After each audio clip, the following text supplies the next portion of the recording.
সূরা মুহাম্মদ। রহমান রহিম আল্লাহ তাআলার নামে। যারা আল্লাহ তাআলাকে অস্বীকার করেছে এবং অন্য মানুষদের আল্লাহর পথ থেকে দূরে সরিয়ে রেখেছে, আল্লাহ তাআলা তাদের সমগ্র কর্মই বিনষ্ট করে দিয়েছেন। যারা আল্লাহর উপর ঈমান এনেছে এবং ভালো কাজ করেছে, মুহাম্মাদের উপর আল্লাহর তরফ থেকে যা কিছু নাজিল করা হয়েছে তার উপরও ঈমান এনেছে, যা একান্তভাবে তাদের মালিকের পক্ষ থেকে আসা সত্য, আল্লাহ তাআলা তাদের জীবনের সব গুনাহখাতা মাফ করে দেবেন এবং তাদের অবস্থা শুধরে দেবেন। এ সব কিছু এজন্য হবে যারা আল্লাহকে অস্বীকার করে, তারা মূলত মিথ্যারই অনুসরণ করে। অপরদিকে যারা ঈমান আনে, তারা তাদের মালিকের কাছ থেকে পাওয়া সত্য বিষয়ের অনুসরণ করে। আর এভাবেই আল্লাহ তাআলা এদের জন্য তাদের দৃষ্টান্ত স্থাপন করেন। অতএব যুদ্ধের ময়দানে যখন তোমরা কাফেরদের সম্মুখীন হবে, তখন তোমরা তাদের গর্দানে আঘাত করো। অতঃপর এভাবে তাদের অনেককেই যখন হত্যা করবে, তখন তোমরা বন্দীদের শক্ত করে বেঁধে রাখো। এরপর বন্দীদের মুক্ত করে দেবে কিংবা তাদের কাছ থেকে মুক্তিপণ আদায় করে ছেড়ে দেবে। এটা একান্তই তোমাদের ব্যাপার। তবে যতক্ষণ যুদ্ধ তার অস্ত্রের বোঝা ফেলে না দেবে, ততক্ষণ পর্যন্ত তোমরাও অস্ত্র সংবরণ করো না। এটাই তোমাদের করা উচিত। অথচ আল্লাহ তাআলা চাইলে যুদ্ধ ছাড়াই তাদের পরাজয়ের শাস্তি দিতে পারতেন। তিনি এক দলকে দিয়ে আরেক দলের পরীক্ষা নিতে চাইলেন। যারা আল্লাহর পথে জীবন দিয়েছে, আল্লাহ তাআলা তাদের কর্ম কখনো বিনষ্ট হতে দেবেন না। তিনি অবশ্যই তাদের সঠিক পথে পরিচালিত করেন এবং তাদের সার্বিক অবস্থাও তিনি শুধরে দেবেন। এর বিনিময়ে তিনি তাদের জান্নাতে প্রবেশ করিয়ে দেবেন, যার পরিচয় তিনি তাদের কাছে আগেই করে রেখেছেন। ওহে মানুষ, যারা আল্লাহর উপর ঈমান এনেছ, তোমরা যদি দ্বীন প্রতিষ্ঠার কাজে আল্লাহকে সাহায্য করো, তাহলে তিনিও তোমাদের দুনিয়া আখিরাতে সাহায্য করবেন এবং মিথ্যার মোকাবেলায় এই জমিনের বুকে তিনি তোমাদের পদযুগল মজবুত রাখবেন। যারা আল্লাহকে অস্বীকার করেছে, তাদের জন্য রয়েছে নিশ্চিত ধ্বংস। আল্লাহ তাআলা তাদের যাবতীয় কর্মই বিনষ্ট করে দেবেন। এর কারণ হচ্ছে আল্লাহ তাআলা তাদের জন্য যা কিছু পাঠিয়েছেন তারা তা অপছন্দ করেছে, ফলে আল্লাহ তাআলাও তাদের যাবতীয় কর্ম বিনষ্ট করে দিয়েছেন। এই লোকগুলো কি আল্লাহর জমিনে পরিভ্রমণ করে দেখতে পারে না? বিদ্রোহের পরিণামে তাদের পূর্ববর্তী লোকদের কি অবস্থা হয়েছিল? আল্লাহ তাআলা তাদের সমূলে বিনাশ করে দিয়েছেন। যারা আল্লাহকে অস্বীকার করেছে, তাদের জন্যও সেই একই ধরনের আযাব রয়েছে। এর কারণ হচ্ছে যারা আল্লাহতে বিশ্বাস করে, আল্লাহই হন তাদের একমাত্র রক্ষক।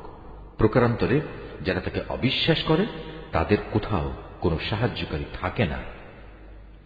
যারা আল্লাহর উপর ঈমান এনেছে এবং ভালো কাজ করেছে, আল্লাহ তাআলা অবশ্যই সেসব লোকদের এমন এক সুরম্য জান্নাতে প্রবেশ করাবেন, যার তলদেশ দিয়ে ঝর্ণাধারা প্রবাহিত হতে থাকবে। কাফেররা জীবনের ভোগ বিলাসে মত্ত, জন্তু জানোয়ারদের মতো তারা নিজেদের উদরপূর্তি করে। অতএব জাহান্নামই হবে তাদের নিবাস। হে নবী, তোমার জনপদ যারা একসময় তোমাকে তোমার জনপদ থেকে বের করে দিয়েছিল, তার চাইতে অনেক শক্তিশালী বহু জনপদ ছিল, সেগুলোকেও আমি ধ্বংস করে দিয়েছি। সেদিন তাদের কোনো সাহায্যকারী ছিল না। যে ব্যক্তি তার মালিকের কাছ থেকে আসা সুস্পষ্ট সমুজ্জ্বল নিদর্শনের উপর রয়েছে, তার সাথে এমন ব্যক্তির তুলনা কিভাবে হবে যার চোখের সামনে তার মন্দ কাজগুলো শোভনীয় করে রাখা হয়েছে এবং তারা নিজেদের খেয়াল খুশির অনুসরণ করে? আল্লাহ তাআলাকে যারা ভয় করে, তাদের যে জান্নাতের ওয়াদা করা হয়েছে, সেখানে নির্মল পানির ফোয়ারা রয়েছে, রয়েছে দুধের এমন কিছু ঝর্ণাধারা যার স্বাদ কখনো পরিবর্তিত হয় না, রয়েছে পানকারীদের জন্য সুধার সুপেয় নহর সমূহ, রয়েছে বিশুদ্ধ মধুর ঝর্ণাধারা, আরো রয়েছে সব ধরনের ফলমূল দিয়ে সাজানো সুরম্য বাগিচা। সর্বোপরি সেখানে রয়েছে তাদের মালিকের কাছ থেকে পাওয়া ক্ষমা। এ ব্যক্তি কি তার সমান হতে পারে, যে ব্যক্তি অনন্তকাল ধরে জ্বলন্ত আগুনে পুড়তে থাকবে এবং সেখানে তাদের এমন ধরনের ফুটন্ত পানি পান করানো হবে যা তাদের পেটের নাড়ি ভুড়ি কেটে ছিন্ন বিচ্ছিন্ন করে দেবে? তাদের মধ্যে এমন কিছু লোকও আছে যারা তোমার কথা শোনে, কিন্তু যখন তোমার কাছ থেকে বাইরে যায়, তখন তারা এমন সব লোকদের কাছে এসে বলে যাদের আল্লাহর পক্ষ থেকে জ্ঞান দান করা হয়েছে, এমাত্র কি যেন বলল লোকটি? মূলত এরাই হচ্ছে সেসব লোক আল্লাহ তাআলা যাদের অন্তরে মোহর মেরে দিয়েছেন এবং এ কারণেই এরা নিজেদের খেয়াল খুশির অনুসরণ করে চলে। যারা সৎ পথে চলবে, আল্লাহ তাআলা তাদের এ সৎ পথে চলা আরো বাড়িয়ে দেন এবং তাদের অন্তরে তিনি তার ভয় দান করেন। হঠাৎ করে কিয়ামতের ক্ষণটি তাদের উপর এসে পড়ুক, তারা কি সেই অপেক্ষায় দিন গুনছে? অথচ কিয়ামতের লক্ষণ সমূহ তো এসেই পড়েছে। আর একবার যখন কিয়ামত এসেই পড়বে তখন তারা কিভাবে উপদেশ গ্রহণ করবে? হে নবী, জেনে রেখো, আল্লাহ তাআলা ছাড়া দ্বিতীয় কোনো মাবুদ নেই। অতএব তাঁর কাছেই নিজের গুনাহ খাতার জন্য ক্ষমা প্রার্থনা করো। ক্ষমা প্রার্থনা করো তোমার সাথী মোমেন পুরুষ ও মোমেন নারীদের জন্য। আল্লাহ তাআলা যেমন তোমাদের গতিবিধির খবর রাখেন, তেমনি তিনি তোমাদের দিবাস সম্পর্কেও পূর্ণ ওয়াকিবহাল রয়েছেন। যারা ঈমান এনেছে তারা অত্যন্ত উৎসাহের সাথে বলে, কত ভালো হতো যদি আমাদের প্রতি জিহাদের আদেশ সম্বলিত কোন সূরা নাজিল করা হতো। অতঃপর যখন সেই ঈপ্সিত সূরাটি নাজিল করা হয়েছে, তাতে যাদের প্রতি জিহাদের আদেশ দেয়া হলো, তখন যাদের অন্তরে মুনাফিকের ব্যাধি রয়েছে তারা এটা শুনে তোমার দিকে মৃত্যুর ভয় ও সন্ত্রস্ত দৃষ্টিতে তাকাতে থাকলো। অতঃপর তাদের জন্যই রয়েছে শোচনীয় পরিণাম। অথচ আদেশের আনুগত্য করা এবং সুন্দর কথা বলাই ছিল তাদের জন্য উত্তম।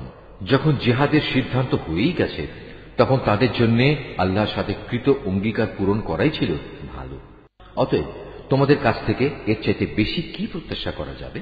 যে তোমরা একবার যদি এ জমিনে শাসন ক্ষমতায় বসতে পারো, তাহলে আল্লাহর জমিনে বিপর্যয় সৃষ্টি করবে এবং যাবতীয় আত্মীয়তার বন্ধন ছিন্ন করে ফেলবে। মূলত এরা হচ্ছে সেসব মানুষ যাদের উপর আল্লাহ তাআলা অভিসম্পাত করেন। তিনি তাদের বোবা করে দিয়েছেন, তাই তারা সত্য কথা বলতে পারে না, এবং তাদের তিনি অন্ধ করে দিয়েছেন, তাই তারা সত্য কি তা দেখতেও পায় না। তবে কি এরা কোরআন সম্পর্কে কোন রকম চিন্তা গবেষণা করে না? নাকি এদের অন্তরসমূহের উপর তালা ঝুলে আছে? যাদের কাছে হেদায়েতের পথ পরিষ্কার হয়ে যাওয়ার পরেও তারা তা থেকে মুখ ফিরিয়ে নেয়, শয়তান এদের মন্দ কাজগুলো ভালো লেবাস দিয়ে শোভনীয় করে পেশ করে এবং তাদের জন্য নানা মিথ্যা প্রলোভন দিয়ে রাখে। এমনটি এজন্যই হয়েছে, মানুষের জন্য আল্লাহ তাআলা যা কিছু নাজিল করেছেন তা যারা পছন্দ করে না, এরা তাদের বলে, আমরা ঈমানদারদের দলে থাকলেও কিছু কিছু ব্যাপারে আমরা তোমাদের কথা মতোই চলব। আল্লাহ তাআলা এদের গোপন অভিসন্ধি সম্পর্কে খবর রাখেন। সেদিন তাদের অবস্থা কেমন হবে, যেদিন আল্লাহর ফেরেশতা তাদের মুখমণ্ডল ও পৃষ্ঠদেশে প্রচন্ড আঘাত করতে করতে তাদের মৃত্যু ঘটাবে। এটা এজন্যে তারা এমন সব পথের অনুসরণ করেছে যার উপর আল্লাহ তাআলা অসন্তুষ্ট। আল্লাহর সন্তুষ্টি তারা কখনো পছন্দ করেনি। এ কারণেই আল্লাহ তাআলা এদের যাবতীয় কর্ম নিষ্ফল করে দিয়েছেন। যেসব মানুষের মনে মুনাফিকের ব্যাধি রয়েছে, তারা কি একথা বুঝে নিয়েছে আল্লাহ তাআলা তাদের এ বিদ্বেষজনিত আচরণ অন্যদের সামনে প্রকাশ করে দেবেন না? আমি তো ইচ্ছা করলে তোমাকে তাদের দেখিয়ে দিতে পারি, অতঃপর তাদের চেহারা দেখেই তুমি তাদের চিনে নিতে পারবে। তুমি তাদের কথাবার্তার ধরন দেখে তাদের অবশ্যই চিনে নিতে পারবে এরাই হচ্ছে আসল মুনাফিক।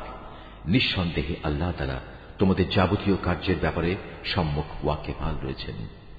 আমি অবশ্যই তোমাদের পরীক্ষা করব যতক্ষণ না আমি এই কথা জেনে নেব কে তোমাদের মাঝে সত্যিকার ভাবে আল্লাহর পথের মুজাহিদ আর কে তোমাদের মধ্যে জিহাদের ময়দানে ধৈর্য ধারণকারী অবিচল। যতক্ষণ পর্যন্ত আমি তোমাদের খোঁজ খবর ভালো করে যাচাই বাছাই করে না নেব, ততক্ষণ পর্যন্ত আমার এই পরীক্ষা চলতে থাকবে।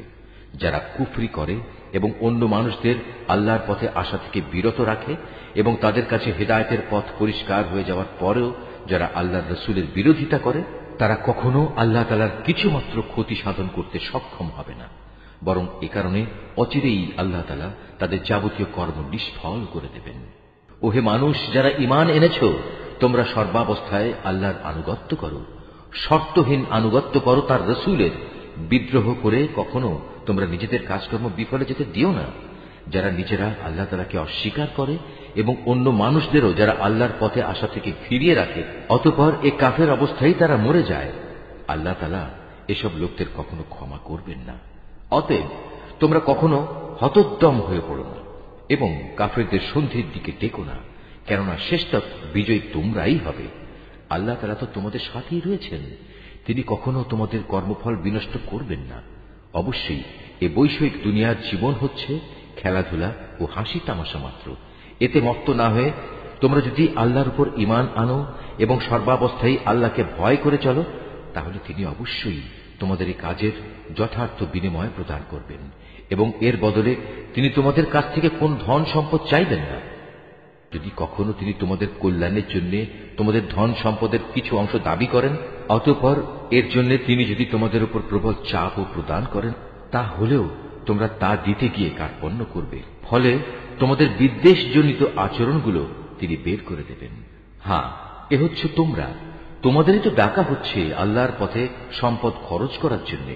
অতঃপর তোমাদের একদল লোক কার্পণ্য করতে শুরু করল, অথচ যারা কার্পণ্য করে তারা প্রকারান্তরে নিজেদের সাথেই কার্পণ্য করে। কারণ আল্লাহ তাআলা তো এমনি যাবতীয় প্রয়োজন মুক্ত, শুধু তোমরাই হচ্ছ অভাবগ্রস্ত। তা সত্ত্বেও যদি তোমরা আল্লাহর পথে ফিরে না আসো, তাহলে তিনি তোমাদের জায়গায় অন্য কোনো এক জাতির উত্থান ঘটাবেন। অতঃপর তারা কখনো তোমাদের মতো হবে না।